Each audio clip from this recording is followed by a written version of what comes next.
Hello friends, SentinalH here, and welcome back to our Evolution 3 Let's Play World, and our the next episode, part 2 of our Victorian tower build. Now we're actually, in this episode, going to do something a little ridiculous, and we're basically going to tear down everything, just about everything that we've built so far, and I'll explain why.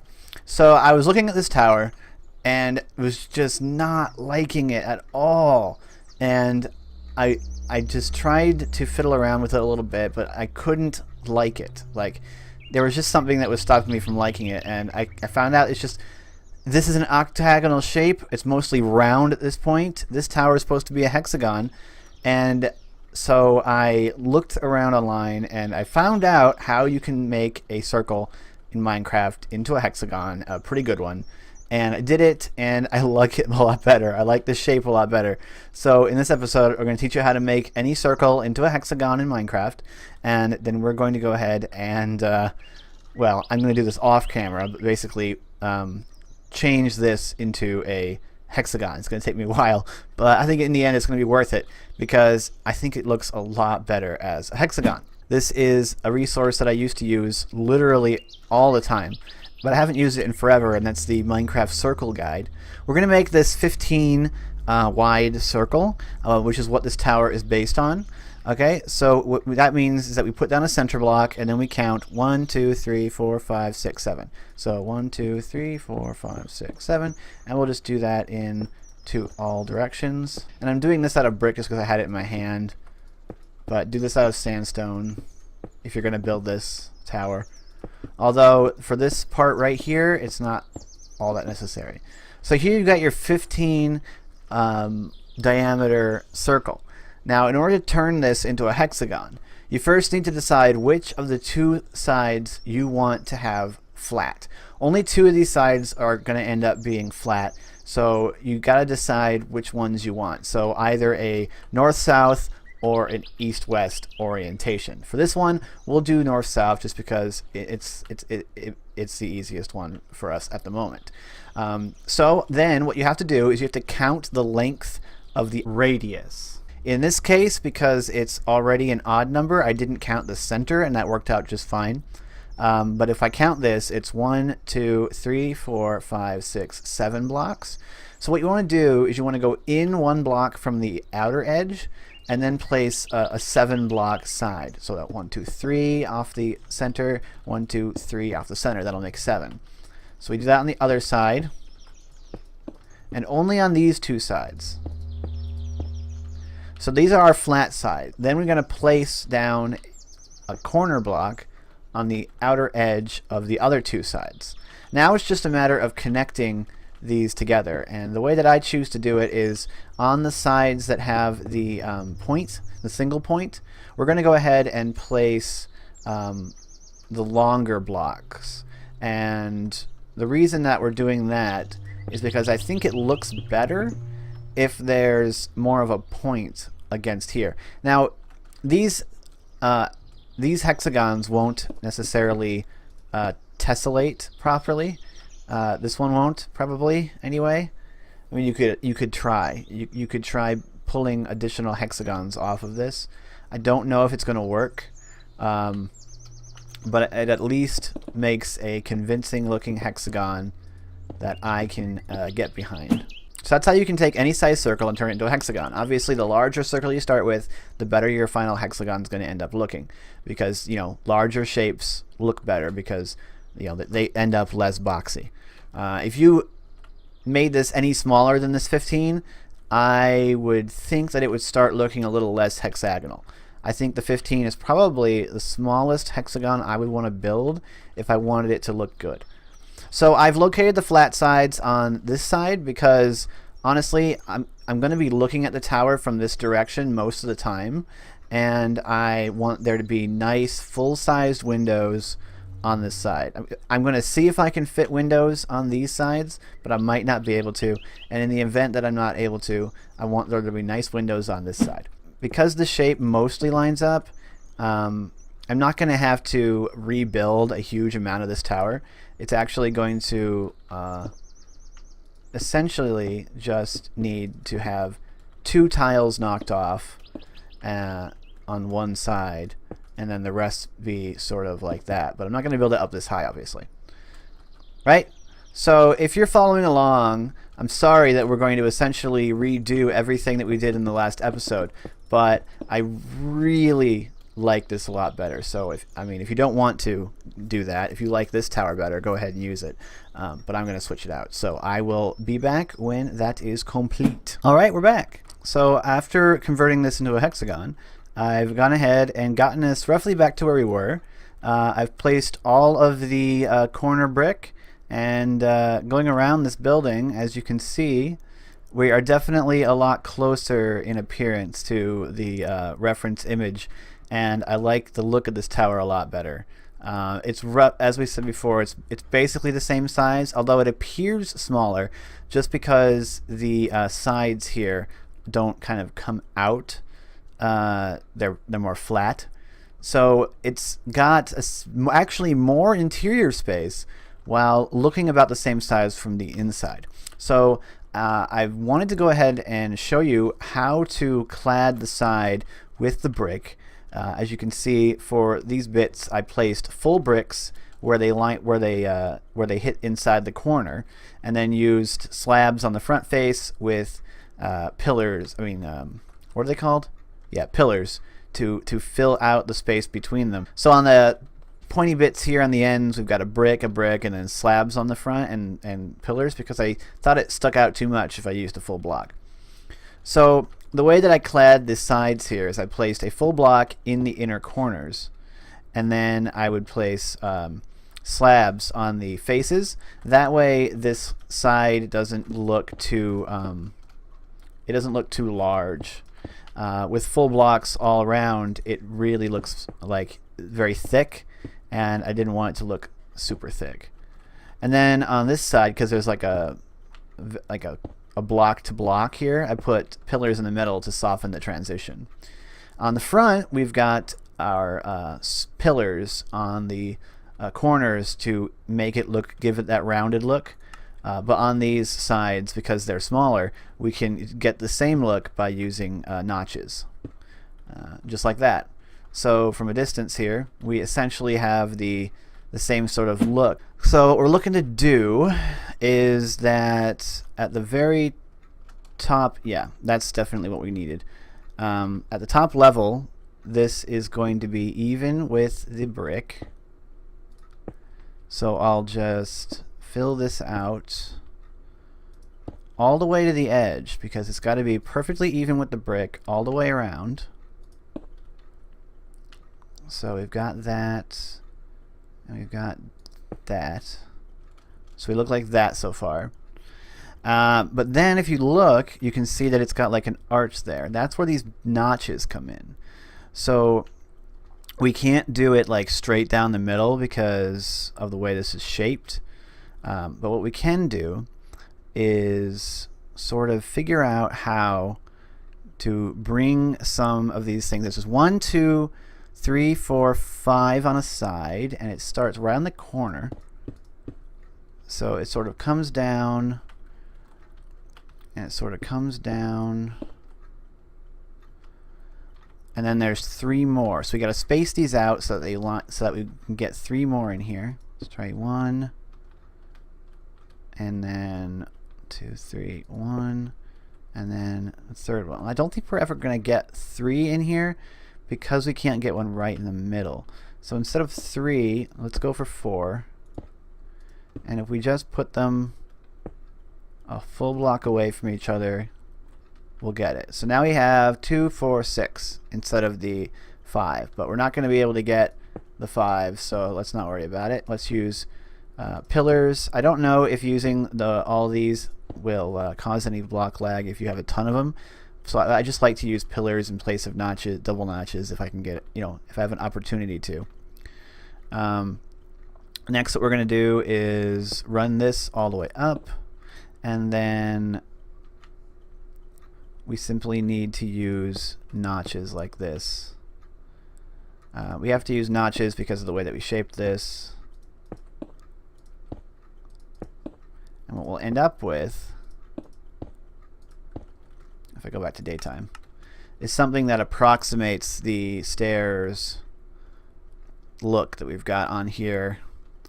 And then on the layer above, we'll use upside down like cobblestone stairs. So actually, let's go ahead and do this the mathematical way. Let's just go up a block from here, and we'll figure out what the next size of this is going to be. So let's grab this, and we'll have to go up to a 17. So this upper level of the building is going to have to be 17, which means there's 1, 2, 3, 4, 5, 6, 7, 8 on each side. 3, 4, 5, 6, 7, 8. Oh, it's actually going to have to be more than that. 17 doesn't even begin to cut it. We're going to go up to 19. 1, 2, 3, 4, 5, 6, 7, 8, 9. So this is 1, 2, 3, 4, 5, 6, 7, 8, 9. That's actually going to be perfect. 1, 2, 3, 4, 5, 6, 7, 8, 9. It's going to stick out a little too far on this side for now, but it's actually not, because remember, this is going to be turned into a hexagon. So first things first, we'll build out this circle. So it's going to be a 1, 2, 3 on the end of each. We're only going to do this one corner, and then a 1, 2, 3, 1, 2, 1, 2, 3, 1, 2, and then we're done. So that's what it's going to look like. But we have to make this into a hexagon. So the radius on this is 1, 2, 3, 4, 5, 6, 7, 8, 9. So we have to come in 1, start here, and do 9. So we're going to do 4 on each side. 1, 2, 3, 4. And then we have to connect it together into a hexagon. So like I said before, on these edges here, I like to have the full sort of thing. And then over here, I'll do the little single one. So one way to do this is just to do 2s all the way across with the 1 on the one side. So that's one way of doing it. And probably the way that we're going to do it, because I actually quite like the way that looks. I think that's going to work out just fine. And that's actually going to be the outer edge. So if we pop these off, we'll be able to see what we're trying to reach. And what we're trying to reach is this. And we actually reached it perfectly. So we actually did it perfectly without even really having the math in front of us. So this is exactly what we're going for. Okay? So the upper floor, the upper room, is a 19 wide hexagon. Again, with the flat sides on the same sides as ours. So if you want it to line up, make sure you have the flat side on the same side. If we did the flat side on the other side, then this hexagon would be turned at an angle, and it would look interesting, but it would be not what I want. Okay, so let me just pop that off so that we're not confusing anybody. And then this is only going to be, well, we'll just pop that off as well. So what you need to do now, if you're following along, is go ahead and get your hexagon laid out, and then do the stairs and this all the way around. So I'm going to go and do that, and then we'll be back. All right, and we're back. So I've gone ahead and done what I said I was going to do. I've done this all the way around, and it's a little bit, it's not quite what I wanted. Like here on these diagonal sides, unfortunately, there's just not enough spaces here where I thought it looked good. But see, all the way around, I've got this upper part of the gray slightly further out, and then I've got as many of these in here as I felt I could comfortably fit. One on the end there like that, because there's supposed to be like one on every corner, and that's technically a corner, even though it's flat in Minecraft, because of course it is. It's still technically a corner. Let's see, these windows. I need to finish up these windows as well. So that's how I did that. We are ready to finish the windows, and we'll get on to the upper level. We may end up needing a third video, depending on how long this takes, because I think we're already getting quite long. But there we go there. And now I want to take this, let's see, maybe we'll use this post. And instead of a slab, we'll just put a post underneath each of these.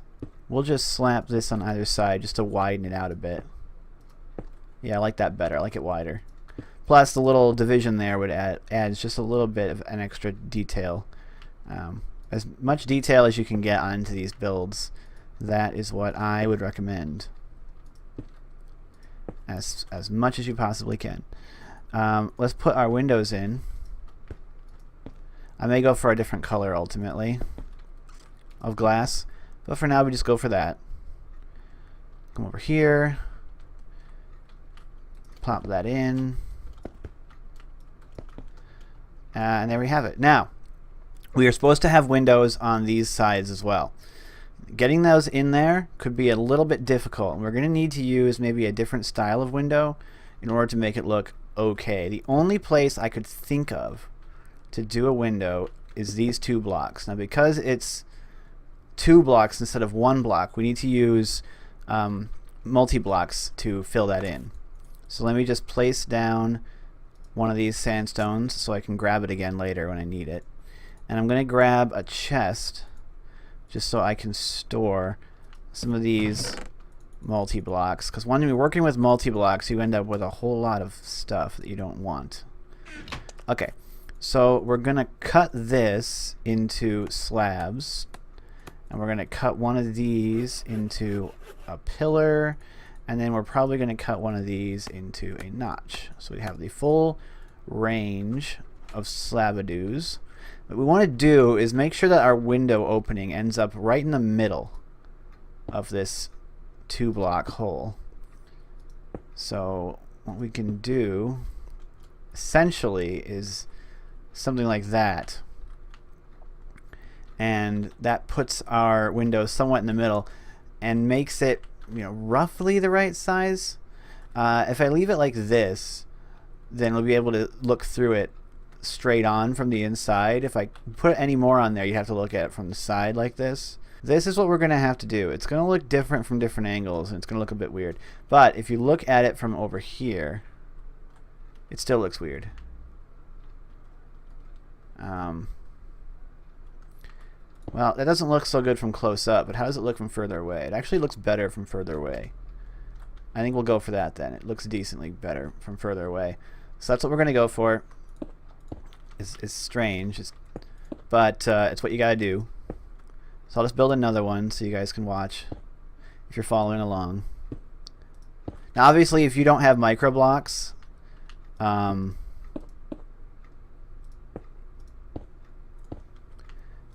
this whole thing is gonna look weird. It's gonna be big and chunky, and you probably will have to have 2 wide windows on this. Just break both blocks and make the windows the full width of these 2 blocks. I don't want that because I have access to micro blocks and I don't have to do that. So there we go. I'm just going to go ahead and add these windows on all sides, and then we'll be back. Okay, we're back, and I do think we're going to need a 3rd video because all of this stuff that we're doing here has been a bit more involved, and so it's needed a little more explanation, and we're approaching the point where I won't be able to edit enough out to fit in the time slot. Plus I need to start editing it soon, so we're going to have a 3rd episode that's going to come out on Friday, of course, and then we'll be done with this tower. Little 3-part tutorial, and I hope you are enjoying it, and I hope you like the way that the tower is coming out. I certainly do. So I've gone ahead and carved out each of the windows, and then I opted to put glass in. It's the same color, it's the light gray, although it does look a little bit darker. I think just because light's not like going through it the same way because it's slabs and stuff. I don't know. Multi-blocks don't block light just because I don't think, just because it would be impossible to calculate the lighting, so they just opted not to do that. The next time, of course, we're going to finish off the top of this structure, and flying around it right now, I do really like the way the windows have come out. From all the angles that you see the windows at, they still look like the windows, and it isn't until you get right up alongside that they get a little funky, but they still always look good, which I'm really happy with. I'm really glad that we could get all these 6 sides in and all these windows. Just to show you what it's looking like from the inside. We don't have any of the floors in yet, but I think it's going to be nice. And this will be a very useful space. What we're eventually going to do is we're going to have a bunch of waterfalls running down it, and we're going to have rotary craft hydrokinetic engines down in here somewhere, as far down as they need to go, so that we can get a lot more power out of our hydroelectric dam. So thank you so much for watching. Stay tuned for the final part in this little build series, which is coming on Friday. Join our Discord if you're interested in chatting with us, especially if you'd like to chat with me about the build. If you want to have an actual conversation, it's much easier than to do it in the comments, but leave a comment if you just have a comment. I had a very good weekend. I was in Chicago. It was a great trip, and now I'm back and ready to get right back into the swing of things. We won't have Waterlubber very much this week, except for pre-recorded stuff, because he has finals, so wish him luck for that. I'm SentinalhMC, and I'm signing out.